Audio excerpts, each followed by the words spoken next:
kulanti habboon daawadayaal ku soo dhawaada warka telefishinka NTN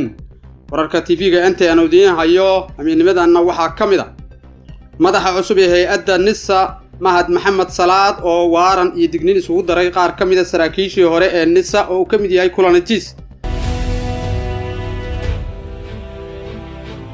banaanbax ka dhan ah lacagta loo aruurinayo farmaajo oo laga abaabulayo Muqdisho wafdi ka socda ONLF oo caleemasaarka madaxweyne xasan sheekh u gaaray Muqdisho madaxweynaha Hirshabeelle oo gaaray Muqdisho al-shabaab oo qarax la eegatay injineer Shiinaysa dhalinyaro Soomaaliyeed oo lagu dilay Koonfur Afrika ciidamada Somaliland waxay howlgal ka fuliyeen gobolka Saraar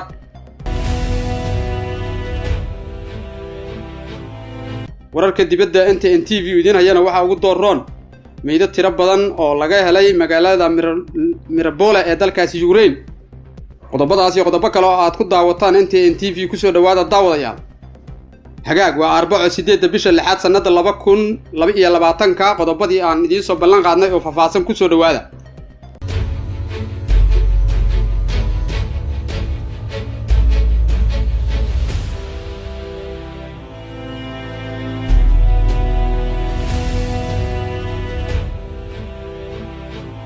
agaasimaha cusub ee hay'adda NISA Mahad Maxamed Salaad ayaa soo rogay qorshe ay hay'addu ku doonayso inay cadaaladda ku horgeyso qaar ka mid ah saraakiishii hore ee hay'adda NISA kuwa oo ay ka mid yihiin ninka lagu magacaabo Cabdullaahi Aadan Kulanajiis iyo agaasimihii hore ee hay'adda NISA Fahad Yaasiin Xaaji Daahir waxaana wararku sheegayaan inay hadda socoto qorshe lagu maxkamadeynayo xubnahaasi ila lagu kalsoon yahay oo NTN TV la xiriirtay ayaa xaqiijiyay in madaxa NISA Mahad Maxamed Salaad uu ballan qaaday inuu cadaaladda hor keenayo saraakiishaasi iyada oo dhanka kale la soo warinayo in Fahad Yaasiin Xaaji Daahir waa madaxii hore ee hay'adda NISA ee dacwad looga gudbiyay maxkamadda cadaaladda adduunka ICJ kadib markii lagu eedeeyay in uu ka dambeeyay dilkii gabar sargaalad ahayd oo ka tirsanayd hay'adda NISA taasi oo lagu magacaabi jiray Ikraan Taliil hadal hayn badan iyo falanqayna ka dhex abuurtay shacabka iyo siyaasiyiinta Soomaaliyeed wuxuu sidoo kale agaasimaha cusub ee hay'adda NISA Mahad Maxamed Salaad ballan qaaday in uusan ka hari doonin kiiska Ikraan Taliil iyo kiisaska la nooca ah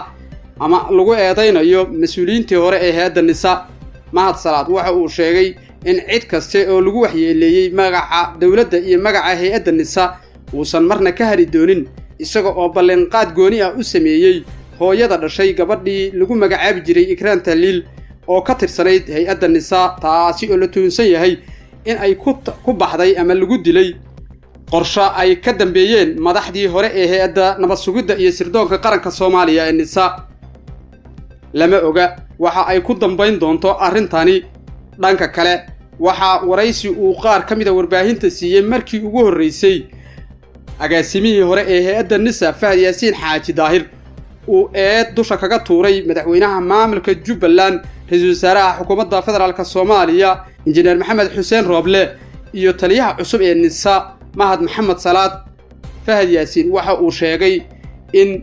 waxa uu la dardaarmay qaar ka mid ah saaxiibadiisii hore ee hay'adda NISA oo uu sheegay in aysan siraha iyo xogaha ay hayaan aysan la wadaagin madaxa cusub ee hay'adda NISA arrintaasi jahwareer badan iyo shaki badan ayay ku abuurtay dadka falanqeeya arrimaha siyaasadda iyo guud ahaan shacabka Soomaaliyeed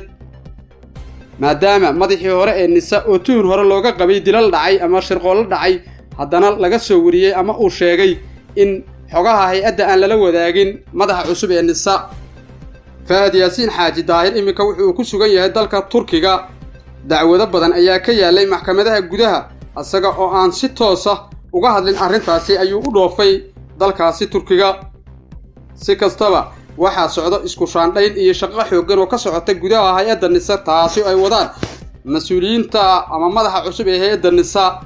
iyadoo oo baraha bulshada aad looga hadalhayo lacagta loo aruurinayo madaxweynihii hore ee Soomaaliya Maxamed Cabdullaahi Farmaajo ayaa haddana waxa sii kordhaya dadka ka falcelinaya arrintaasi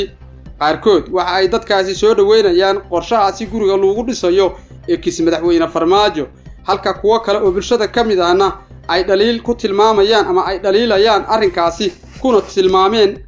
sumcad ahaan midaan wanaagsanayn. Muxyidiin Darbaweyne oo kamid ahaa odayaasha dhaqanka gobolka Banaadir ayaa isagoo ka qayb galaya xaflad duub dhaqameed lagu caleema saarayay waxa uu sheegay in ay sameynayaan banaanbax ballaaran kaasi oo looga soo horjeedo hanaanka uu Farmaajo lacagta ku aruursanayo sida uu sheegay. Darbaweyne oo lagu xasuusto sida uu uga soo horjeeday maamulkii hore ee madaxweyne Farmaajo uu hogaaminayay ayaa dadka reer Muqdisho ka codsaday inay la dagaalamaan Farmaajo iyo cid kasta oo ku taageerta arrintaani shacabka Soomaaliyeed lagu dhacayo. Darbaweyne waxa uu shacabka Soomaaliyeed u sheegay tani inay tahay mid lagu maran habaabinayo bulshada Soomaaliyeed laguna qarinayo raadadkii hore ee dhaqaalihii la lunsaday. magaalada Muqdisho ee caasimadda Soomaaliya waxa garoonka diyaaradaha aadan Cabdulla Ismaan aadan Cadde ku soo dhaweeyay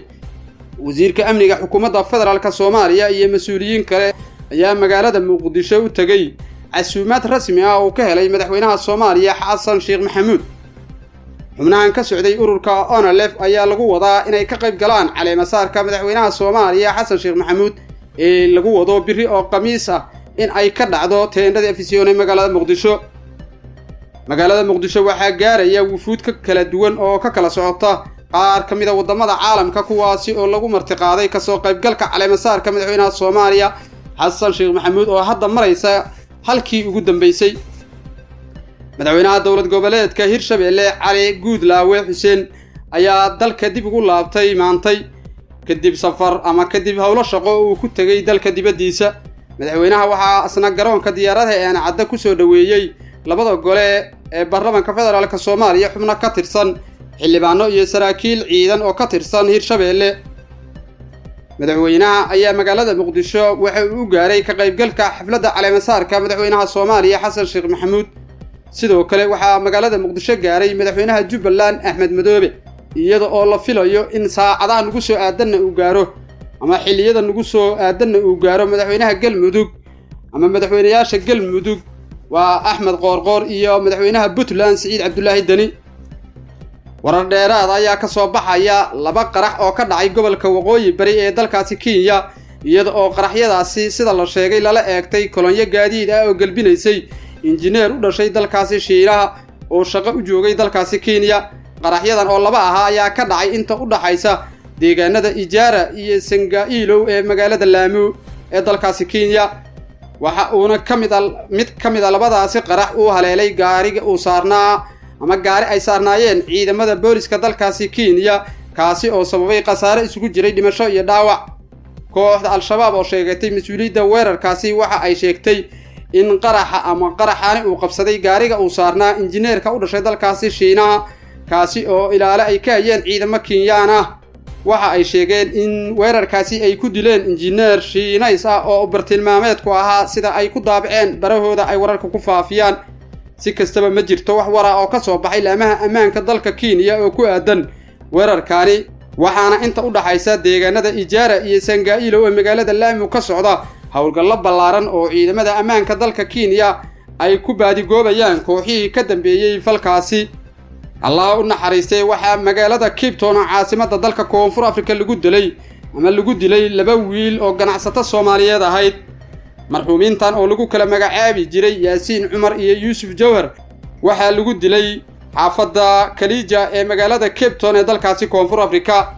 waxaa xusid mudan in Cape Town oo kaliya saddexdii habeenay u dambeysay lagu dilay dhalinyaro Soomaaliyeed oo afar kor u dhaafaysa. booliska iyo laamaha ammaanka dalkaasi Koonfur Afrika aandhahe weli kama aysan hadlin dhacdadaani marka laga reebo wax aan sida u buurnayn oo ay sameynayaan ciidamada booliska ee wadooyinka ilaalada ka qabta. Koonfur Afrika waxa ay martigelinaysaa tacadiyada lagu hayo dadka Soomaaliyeed ee muwaadiniinta ah halkaasi ku ganacsada iyada oo la xusuusto dilalkii hore uga dhacay iyo dhibaatooyinkii ay kamid ahaayeen in dad nolosha lagu gubay ee ay geysteen dad reer Koonfur Afrikaani aysan jirin cid wili ay u maxkamadeeyeen dalkaasi Koonfur Afrika laamahooda cadaaladdu.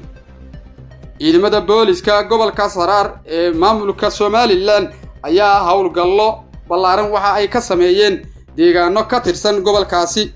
hawlgalkan oo hogaaminayay taliyaha ciidanka gaashaanle sare Xasan Ismaaciil Yuusuf Gacmayare ayaa waxaa laga fuliyey deegaano badan oo hoostaga gobolkaasi deegaanada howlgalka laga fuliyey oo ujeedka howlgalkaasi uu ahaa sidii loo nabdayn lahaa ama dadka xoolo dhaqatada ee halkaasi ugu soo guuray looga hortagi lahaa shaqaaqa dhex marta ayay ciidamadu waxay maalmihii u dambeeyay ka fulinayeen halkaasi meydad tiro badan oo loo malaynayo inay ka mid yihiin dagaalamayaashii difaacayay magaalada Mariupol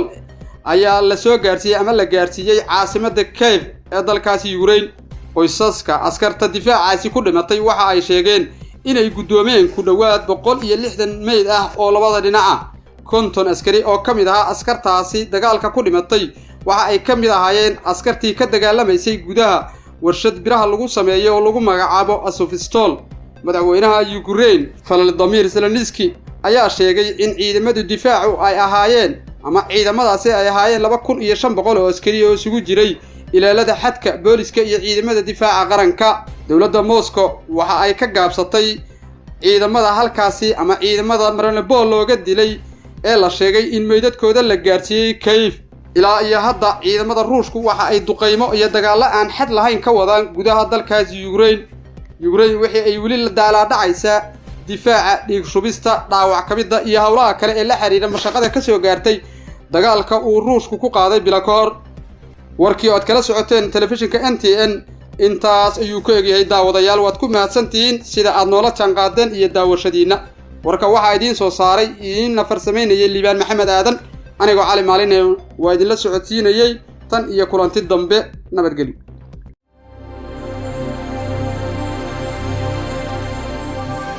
NTN TV